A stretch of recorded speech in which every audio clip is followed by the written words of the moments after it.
Casey Arend is a survivor of physical and emotional abuse perpetrated by her high school boyfriend, Daniel Unger. He'd never really hit me or hurt me until I moved in with him when I was 17 years old.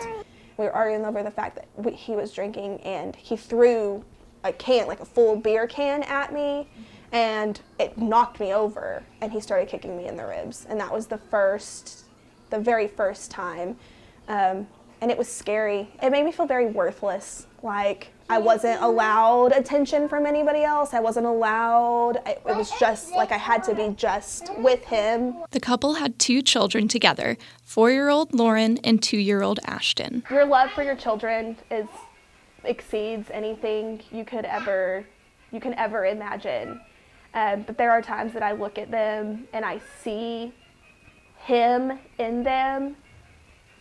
I can't say I'd ever hate them, but in that moment, I can't even look at them.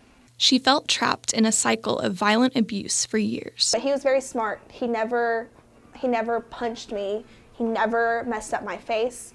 I was a cheerleader, and I was still able to wear my uniform with no signs of like significant bruising because it was all right here. And he told me, it is not abuse until I punch you. He would be hurting me. He would be beating me, and it's like, just all of a sudden, he'd be like, oh my God, what have I done? Like, what did I do to you? And it would be hours of this, I'm so sorry, what can I do for you? What can I get for you? That's what I would live for. I could take the beating if I could get that part of him. I thought that if he is willing to put everything on the line and he is willing to put this much passion into our relationship, he must really love me. Unger is now serving a 12-year sentence for multiple violent and sexual assault charges. Me and her, we've discussed that he's in jail. She thinks it's kind of like timeout.